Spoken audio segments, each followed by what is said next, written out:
अस्सलाम welcome back to another video. इस video के अंदर हम अल्फ़ाबेट क्यू से रिलेटेड जो पीएससीसी जार्गन्स हैं, उन पे नज़र डालेंगे और कुछ जार्गन्स जो हैं वो हमारे पास बहुत कम हैं। कुछ अल्फ़ाबेट्स के कुछ जार्गन्स होते हैं जो बहुत ज़्यादा कम हैं, तो हम चैट जीपीटी को भी जो है उससे भी मदद लेंगे और देखते हैं कि वो हमें एडिशनल कौन-कौन से जार्गन्स के हवाले से इन्फॉर्मेशन देता है।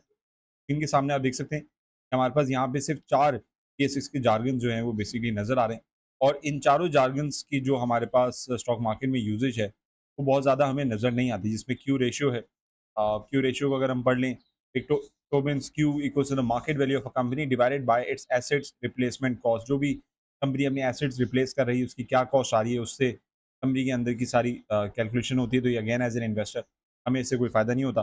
क्वांटिटेटिव टाइटनिंग की अगर हम बात कर लें, ये एक तरीके का एक इवेंट होता है, एक तरीके की एक्टिविटी होती है जो कैरी आउट की जाती है, तो उसको हम यहाँ पे पढ़ लेते हैं। Quantitative tightening is a monetary policy strategy. Monetary policy कौन बनाता है? State bank of Pakistan. State bank of Pakistan क्या करता है? बेसिकली मुल्क में डिमांड एंड सप्लाई को देखते हुए जो हमारे रुपये की अ, डिमांड वो है सर्कुलेशन है, उसको बेसिकली मॉनिटर करना और देखना कि क्या ज़रूरत है, या डिमांड इंक्रीज़ करनी है, डिमांड ज़्यादा है, इंक्रीज़ है या डिक्रीज़ है। उस हिसाब से जो पैसे की प्रिंटिंग है और जो लेंडिंग वगैरह है वो देखना। Quantitative tightening is a monetary policy strategy employed by central banks to reduce the money supply in the financial system. हमारे मुल्क में जब आप फॉर एग्जाम्पल शरह सूद बढ़ा देते हैं, तो आप क्या चाहते हैं कि आप इंडस्ट्रीज की जो एक्टिविटी है उसको कम करना चाहते हैं, उसको रोकना चाहते हैं। तो इसी तरह क्वांटिटेटिव टाइटनिंग में हम क्वांटिटेटिव विच मीन्स क्वांटिटी के हवाले पे यहाँ पे बात हो रही है।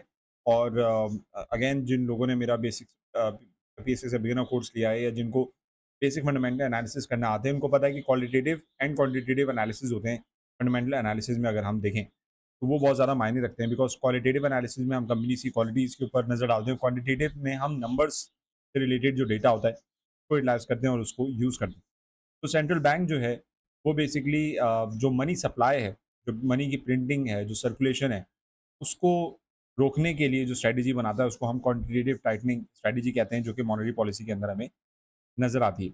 It involves the sale of financial assets. Financial assets जो होते हैं, जो आपको कुछ ना कुछ अमाउंट रिटर्न में कमा के दे रहे होते हैं, उनके सेल की जो है वो सारी इन्वॉल्वमेंट यहाँ पे हमें नज़र आती है। सेलिंग वगैरह नज़र आती है by the central bank, such as government bonds. हमारे पास गवर्नमेंट बहुत सारी हर मुल्क की जो गवर्नमेंट है वो गवर्नमेंट बॉन्ड्स बनाती है और दूसरे मुल्क उस बॉन्ड के अंदर आके इन्वेस्टमेंट करते हैं।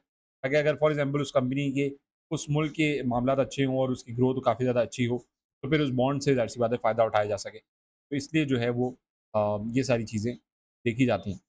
तो दैट बीइंग सेड, ये हमारे पास क्वांटिटेटिव टाइटनिंग का बेसिकली जो है एक्सप्लेनेशन अवेलेबल है। इसके अलावा कोई ऐसी पब्लिक कॉर्पोरेशन हम नहीं यूज़ करते। क्विक रेशियो की बात करें, फाइनेंशियल मैट्रिक है that measures a company's ability to meet its short term obligation with most liquid asset. जो कंपनी के पास वो तमाम एसेट्स जो कैश में रेडिली कन्वर्ट किए जा सकें, लिक्विड एसिड में कन्वर्ट किए जा सकें, उनके तमाम जो भी कैलकुलेशन होती है, मेजरमेंट होती है, उसको क्विक रेशियो बेसिकली कहा जाता है। अब चैट जीपीटी पे आने के बाद मैंने यहाँ पे चैट जीपीटी से 2 सवाल किए कि find jargons related to letter Q in terms of stock market. अगर हम एक रेगुलर स्टॉक मार्केट की बात करें, तो उसमें हमारे पास क्यू से रिलेटेड मज़ीद और कितने जार्गन्स हैं, उनकी हमें इन्फॉर्मेशन यहाँ पे जो चैट जीपीटी हमारे भाई हैं, उनसे हम मालूमात हासिल करें। तो इन्होंने बेसिकली यहाँ पे कुछ 5-6 जार्गन्स हमें निकाल के बताए, जिसमें क्वाइट पीरियड है। Period of time typically 10 to 40 days after a company's IPO, during which the underwriters and insiders are restricted from issuing any public statements about the company. मैंने जैसे आप लोगों को पहले भी बताया कि स्टॉक मार्केट में किसी कंपनी को अगर अपने आप को लिस्ट कराना होता है, तो उसका एक initial public offering IPO basically एक प्रोसेस होता है। और इस प्रोसेस के थ्रू जो है, वो हमारे पास वो कंपनी अपने आप को लिस्ट कराती है। और लिस्ट कराने के बाद जो है वो हमारे पास कंपनी जब स्टॉक मार्केट में आ जाती है, पब्लिकली लिस्ट हो जाती है, तो शुरू के 10 से 40 दिन तक कंपनी के इनसाइडर्स को, कंपनी के मैनेजमेंट को कोई भी ऐसी इन्फॉर्मेशन अलाउ नहीं है कि वो पब्लिक करें, जिसका इम्पैक्ट उसकी स्टॉक प्राइस पे आ सकता है। तो ये यहाँ पे क्वाइट पीरियड बेसिकली इस टर्मिनोलॉजी को बेसिकली यहाँ पे एक्सप्लेनेशन हमें मिलती है। Quote again the highest bid price and the lowest ask price available for a security at a particular time, which means कि स्टॉक मार्केट में जब हम बाइंग सेलिंग करते हैं, तो किसी भी स्टॉक को बाय करना है, खरीदना है, बेचना है, तो उसके हवाले से जो भी उसकी आस्किंग या सेलिंग प्राइस आ रही होती है, वो हमें कोर्ट की टर्मिनोलॉजी में नज़र आती है। क्वार्टरली अर्निंग्स, ये एक बहुत इंपॉर्टेंट टर्मिनोलॉजी है जिसके बैकग्राउंड को समझना बहुत ज़्यादा ज़रूरी है। और वो इसलिए ज़रूरी है कि क्वार्टरली अर्निंग्स क्या होती हैं, हर 3-3 महीने बाद कंपनीज़ अपने रिज़ल्ट्स फाइनेंशियल रिज़ल्ट्स को अनाउंस करती हैं। मैंने बहुत दफ़ा अपने चैनल पे जो है वो मेरी तो पूरी प्लेलिस्ट एक मौजूद है इस हवाले से कि उसके अंदर जो भी स्टॉक मार्केट की अनाउंसमेंट्स वगैरह आ रही होती है, कंपनी अनाउंसमेंट्स आती है, बोर्ड एंड फाइनेंशियल मीटिंग की अनाउंसमेंट्स आ रही होती है, उनको मैं डिस्कस कर रहा होता हूँ। और अगेन बहुत सारी कंपनीज़ ऐसी होती हैं जो अपने हर क्वार्टर में वो हो सकता है कुछ ना कुछ अपने इन्वेस्टर्स को डिविडेंड दें, पे आउट दें, तोहफ़े इन रिटर्न्स में दें। तो उस क्वार्टरली 3 महीने की रिपोर्ट को पढ़ना बेसिकली जो है वो हमारे पास क्वार्टरली रिपोर्ट्स बेसिकली आता है।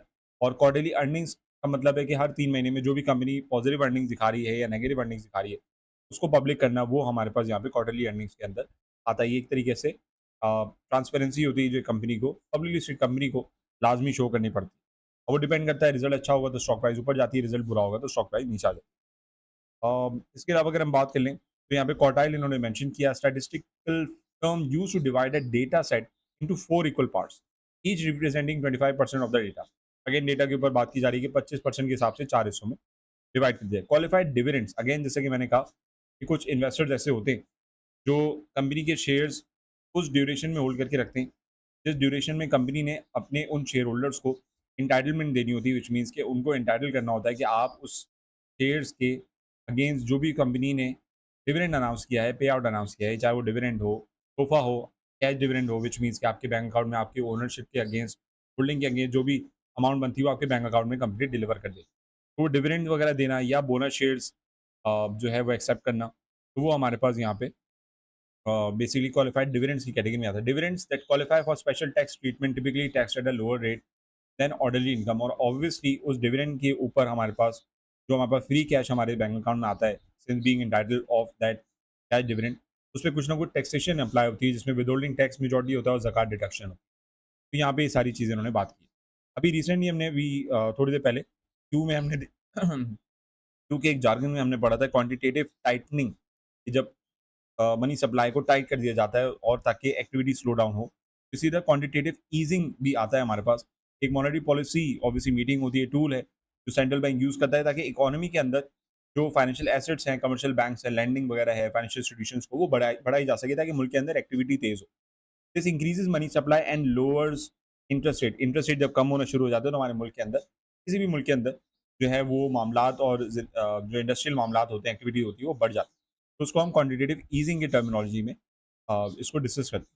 Then we have quadruple witching and we have other options as well. उसके अलावा एक और मैंने चैट जीपीटी से मैंने क्वेरी अपनी यहाँ पे मेंशन की कि jargons related to alphabet Q used in Pakistan stock exchange. Pakistan stock exchange के अंदर अगर हम बात कर लें कि जो कोड्स यूज़ होते हैं, जार्गन्स यूज़ होते हैं क्यू अल्फाबेट से रिलेटेड, तो हम देख सकते हैं अगेन कोटा शेयर, जो भी हमारे पास जितने भी पोर्शन ऑफ शेयर्स असाइन किए होते हैं सिक्योरिटीज़ ने ट्रेडिंग के लिए, इन्वेस्टमेंट के लिए, तो हमारे पास कोटा शेयर में आते हैं। क्वालिफाइड फॉरेन इन्वेस्टर की अगर हम बात करें, category of foreign investors permitted to trade in the Pakistani stock market subject to certain eligibility criteria and regulatory requirement. आप में से बहुत सारे ओवरसीज़ पाकिस्तानीज़ होंगे।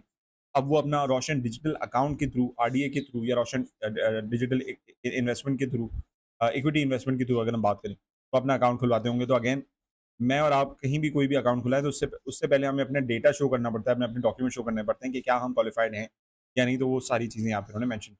Then we have again quarterly results, quota system, Q listed की बात करें, companies refers to companies whose shares are listed on PSX but are considered to have failed to meet certain listing requirements और regulatory compliance standard. जो rules and regulation के कुछ against रहकर और listing requirements के अगेंस्ट रहकर अगर कोई कंपनी है जिसने अपने आप को लिस्ट ज़रूर करा लिया लेकिन वो पूरी रिक्वायरमेंट मीट नहीं करती, तो वो हम क्यू लिस्टेड कैटेगरी के अंदर उन स्टॉक्स को देखते हैं जो कि हमारे इस वक्त स्टॉक मार्केट में इतने ज़्यादा नज़र नहीं आते। And then we have the other same jargon जो कि चैट जीपीटी ने भी हमें बताएं। So this concludes the video of the letter Q. Next video में आप देख सकते हैं कि आर से रिलेटेड बहुत सारी टर्मिनोलॉजीज़ हैं, इनको डिस्कस करना पड़ेगा डिटेल में। तो वो वीडियो भी लेंदी होगी, उसको ज़रूर एंड तक देखिएगा। और इन तमाम वीडियोज़ को बनाने का मेन मकसद ये है कि अगेन ज़्यादा से ज़्यादा आप लोग को एक्सप्लेनेशन दे सकें और देने के बाद जो है वो आप लोग की ज़्यादा से ज़्यादा इस तरीके से हेल्प आउट करके आप लोग को बेसिक जो है वो सिखाई जा सके। मिलते हैं इंशाल्लाह अपनी नेक्स्ट वीडियो में। Thank you so much for watching till now. Until next time, this Mohammad be signing off. Take care. अल्लाह हाफ़िज़।